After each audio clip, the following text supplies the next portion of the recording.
Hello again, Gills fans. Welcome back to the latest episode of Gills in the Blood TV. It is generally meant to be weekly review and match preview time, but I will apologise in advance, as I'm sure you can hear from my voice. I am struggling with a very bad case of man flu. That is the reason there's no Boz tonight, because I don't want to be spreading my germs. So I'm going to do a brief roundup of what's happened in the last couple of days, and then we'll have a look ahead to Wimbledon, and then I'll be going to bed. Because it is Thursday night that this is being recorded. So I do apologise that I sound very nasally, but let's get straight into all things football. Tuesday night we did have our Kent Cup semi-final away at Maidstone. Stocky did go along and do a very good match day live for us, so if you've not checked that out, please go and have a look on the channel. 2-2 after 90 minutes, and unfortunately we bowed out on penalties. Not the be all and end all for me. I mean, it'd have been nice to get through to the final and have a shot at glory, so to speak, or whatever it is. But it's not the be all and end all, and it's not season defining. And the positives for me are the fact that the likes of Bradley Garmston and Alex Lacey, Billy King, Tarvon Campbell all got minutes. Not played a lot of football in the last month or so due to injuries or whatever. And Tarvon did open his account for us in 8 minutes and put us in front 1-0 up, but it sadly wasn't to be at the end. But other players to get minutes were Darren Oldacre, Regan Charles Cook, Elliot List and Josh Rees, and Elliot scored another good goal. So there were positives of it, but it was one youngster who's not featured in the first team this season that drew plenty of praise from both Steve Lovell and Ben White. I believe Ben White was on the touchline Tuesday night at the Gallagher Stadium, while Steve Lovell was in the stands watching the game, and that was Ben Chapman, who apparently was really, really good. He excelled in an unfamiliar right-back role and didn't look out of place. Playing on what is a higher level than what he's been used to whilst on loan at Faversham this season.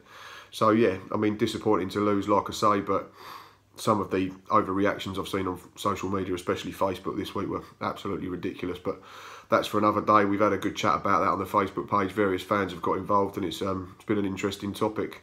But yeah, unhappy to go out is what it is. We cannot change it now, but I'm sure if we go to Wimbledon and get a result on Saturday, no one's going to bat an eyelid. And one person, if he does make an appearance on Saturday, which I'm sure he will do, barring injury in the next day or so, is our goalkeeper Thomas Holy, set to make his 100th club appearance. He's currently on 99, obviously, and that entails 30 wins and 24 clean sheets. Generally been very, very good for us. Doesn't miss a lot of games. Very rarely injured. In fact, I don't think he's missed a game through injury for us, has he? Maybe one or two when he first arrived. And I think, to sum up, in recent weeks, he's back to somewhere near his best, which is great. We look a lot stronger defensively, and he looks a lot more solid than perhaps at the start of the campaign. So, a really good achievement. So, I doff my hat to Thomas. Very well done, sir. And here's to the next 100. It's great to have another player reaching a milestone so soon after Max Amar reached 200 club appearances a couple of Saturdays ago. But we do have a massive game on Saturday against this team coming up on your screen now.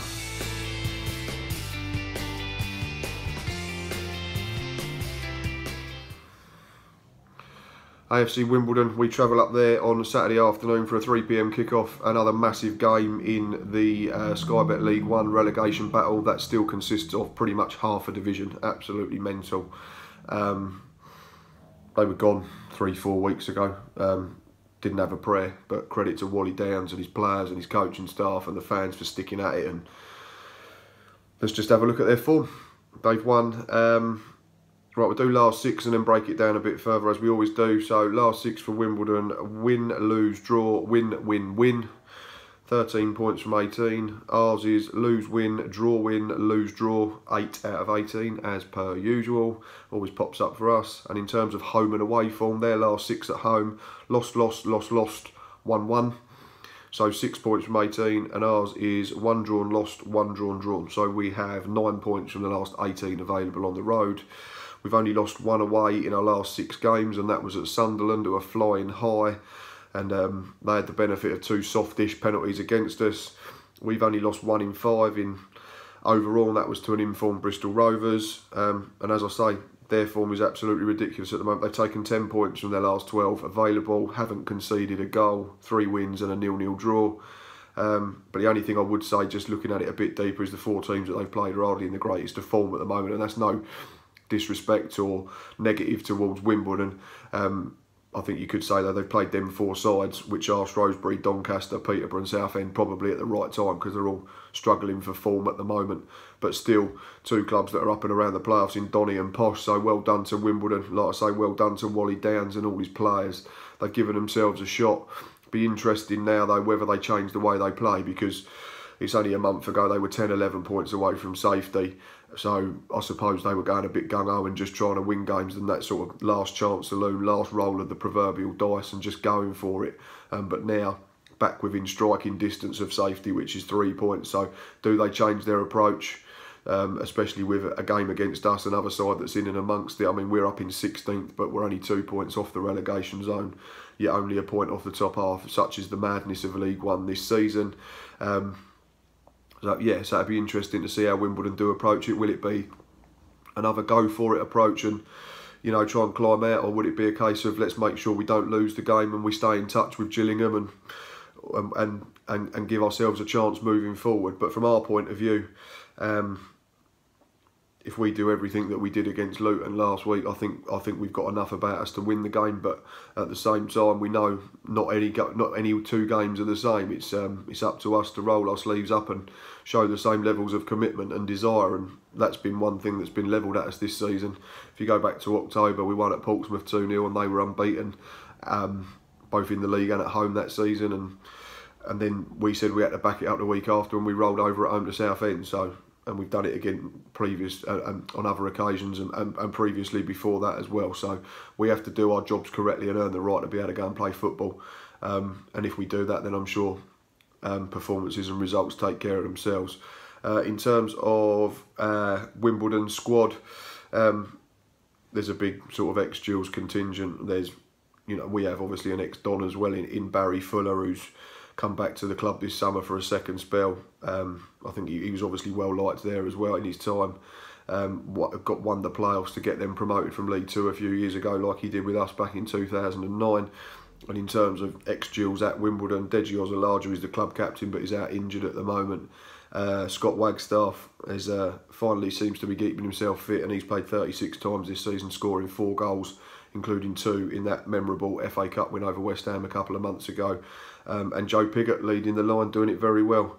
Dropped into non-league, didn't he? And he's worked his way back up into league football. And he's got 13 in 40 games this season, which is no mean feat in a side that struggled at the bottom end.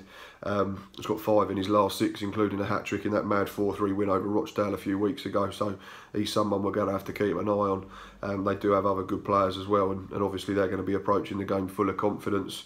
In terms of team news for us, no Billy Bingham and no Gabriel Zaquani. Alex Lacey, I assume, comes back into contention after captaining the side against Maidstone and getting through 90 minutes. So he might be fit enough for the bench. And Ricky Holmes is 50-50. Steve Lovell said if he's not this Saturday, then he's definitely available next weekend at home to Rochdale. But believe it when I see it.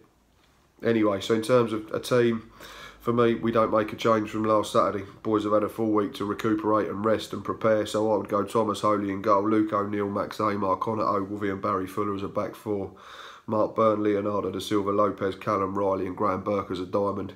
I've heard nothing about Leo's arm injury that he went off with late on in the draw at Luton last week, so I'm assuming he's fit enough to start. And then I would have Brandon Hanlon and Thomas Eves up front.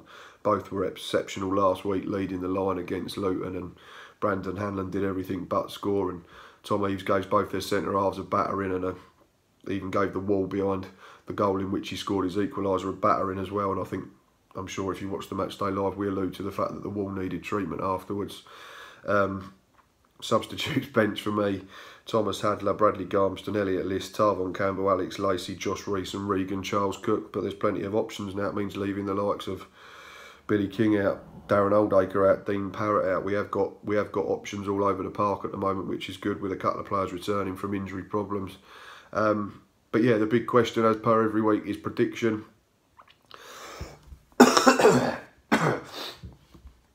Excuse me, sorry, I'm trying not to sneeze all over the screen. I am going to go for, on account of the fact that they have been playing well and they're going to be playing with confidence, but I don't think we should approach the game with anything to fear. So yeah, I think it'll be a cagey game. Two teams that won't want to lose. Two teams full of players that won't want to make a mistake. And for that reason, I'm going to predict a score draw, and I'm going to say Wimbledon 1, Gillingham 1. And I'm going to pick Brandon Hanlon to pinch another away goal for us. So yeah, that is it. Apologies, it's slightly shorter than usual tonight. Apologies, I'm on my own and I couldn't get Boz involved. But as I say, I didn't want to spread the lurgy. To everyone that's going to Wimbledon on Saturday, safe trip. Be loud, be proud, make some noise and bring back them points. I shall return on Monday for a Monday review where hopefully I'll be talking about another decent performance and some more points in the bag in our quest to get to 50 as quick as possible. As always, thanks for watching, thanks for listening, thanks for sharing, thanks for commenting on YouTube, Facebook, Twitter and all the socials. And until next time, up the Gills.